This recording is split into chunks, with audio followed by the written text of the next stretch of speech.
Mansur Anas ini sebelumnya datang sebagai kepala LKPP. Baru diangkat oleh Presiden, langsung NTT mendapatkan tempat kunjungan pertama kali. Waktu itu, 8 bulan kemudian jadi Menteri Menpan RB, dilantik oleh Presiden. NTT pertama kali juga.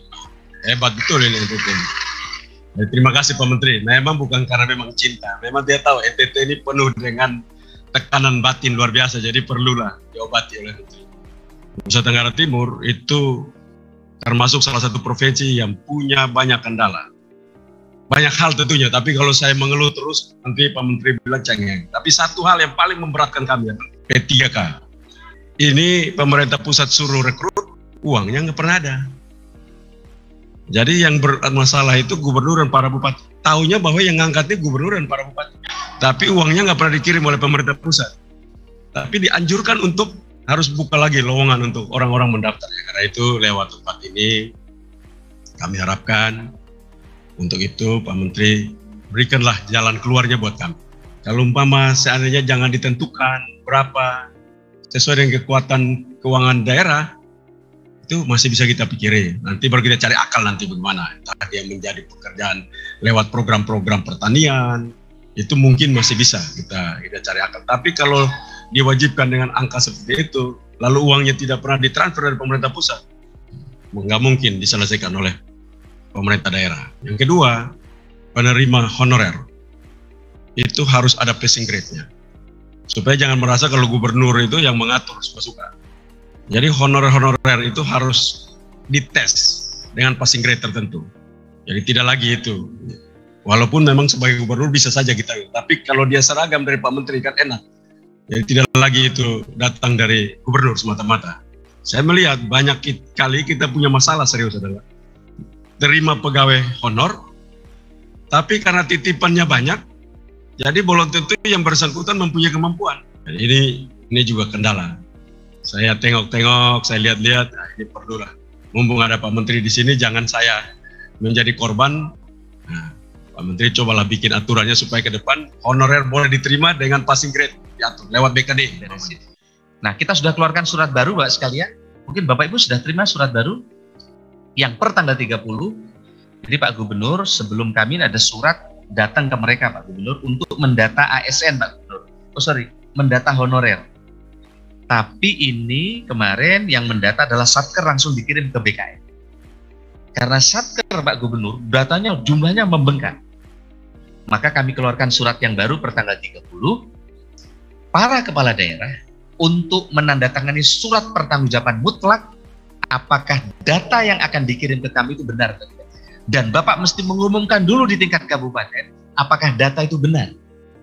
Baru setelah diumumkan 10 hari, Bapak tanda tangan kirim ke kami. Kalau kemarin data dari masing-masing satker, jangan-jangan bupati gubernurnya tidak tahu. Jangan-jangan anak baru 15 hari mengalahkan yang sudah didata mengalahkan 10 tahun. Nah, jadi Bapak ini udah kami kirim tanggal 30 kemarin. Bapak nanti cek lagi data itu apakah benar atau tidak. Kemudian Bapak nanti umumkan di publik, benar nggak ini? Nah, kenapa perlu diumumkan? Supaya orang juga tahu, jangan-jangan datanya tidak benar yang dikirim ke pusat. Ini semata-mata untuk mendorong keadilan di daerah dan kesempatan yang sama bagi teman-teman yang sudah mengabdi juga lama untuk didata. Meskipun data ini tidak otomatis akan jadi tenaga ASN atau P3K, tapi menjadi pemetaan kami dan laporan kami kepada pimpinan untuk memetakan tenaga yang ada di seluruh Indonesia.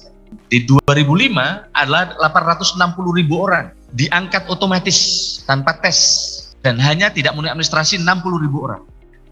Tapi 2012 Pak Gubernur, begitu tinggal 60.000 orang minta didata, ternyata datanya bukan 60.000, naik 11 kali lipat. Katanya yang terakhir itu, setiap tahun terakhir terus. Kira-kira. Di 2018 dikeluarkan aturan, itu yang terakhir tidak boleh mengangkat tenaga honorer. Tapi ternyata juga masih tersisa.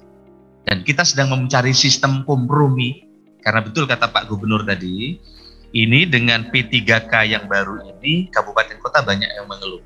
Termasuk hari ini saya mendengar dari Pak Gubernur, bagaimana kabupaten kota diminta mengangkat P3K, tapi uang daerah tidak cukup sehingga mengganggu porsi antara belanja pegawai dengan belanja pembangunan. Dan inilah menjadi PR kami. Pak sekalian, ini skemanya Pak Gubernur terkait dengan ASN, honorer next. Alternatif penyelesaiannya adalah tenaga diangkat seluruhnya menjadi ASN atau diberhentikan seluruhnya. Tapi kalau diberhentikan akan banyak pelayanan publik yang terganggu karena masih ada juga teman-teman honorer yang hebat, tapi juga yang berikutnya adalah diangkat sesuai dengan prioritas. Ini solusi kita. Next, ini PR kita Pak Gubernur.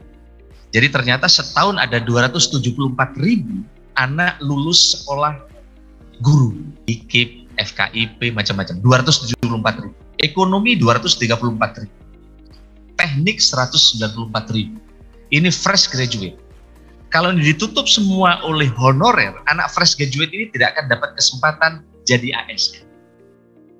Inilah yang menjadi dilema kami. Maka Pak Gubernur, pengangkatan besok yang sekarang on progress ini masih tertutup semi terbuka. Jadi ini untuk Pak Gubernur, anak-anak honorer, tapi mereka ikut tes di antara sesama mereka. Karena kalau anak honorer ini Pak Gubernur, misalnya ada di satu desa SD, dia di situ sudah 10 tahun, ada komposisi kosong Pak Gubernur, tiba-tiba anak lulusan baru ikut tes di tempat yang sama, ini kalahnya Pak Gubernur. Di satu sisi ini sudah punya pengabdian 10 tahun, sementara anak-anak yang ahli IT ini lebih paham, ini bisa langsung mengalahkan mereka. Maka setelah kita mendengar di banyak tempat, ini skema ini dia harus tes di antara mereka, tapi nanti komposisi yang terbuka nanti akan kita siapkan untuk skema yang lain. Sehingga nanti ini untuk menyelesaikan ini. Tapi harus tes kata Pak Gubernur, tidak boleh otomatis langsung dijadikan ASN atau P3. Jadi kira-kira gitu Pak Gubernur, nanti akan dites. Next. Saya sudah ketemu dengan para bupati, next. Ketua teman-teman asosiasi, saya diskusi dengan mereka gimana mencari solusi. Di satu sisi, target nasional meningkatkan kinerja ASN supaya tercapai Pemda, tapi di sisi lain teman-teman tidak keberatan. Kita sudah berdiskusi terus dengan Kementerian Kesehatan untuk memberesin puskesmas yang masih kosong dari petugas-petugas yang dibutuhkan untuk diberesin.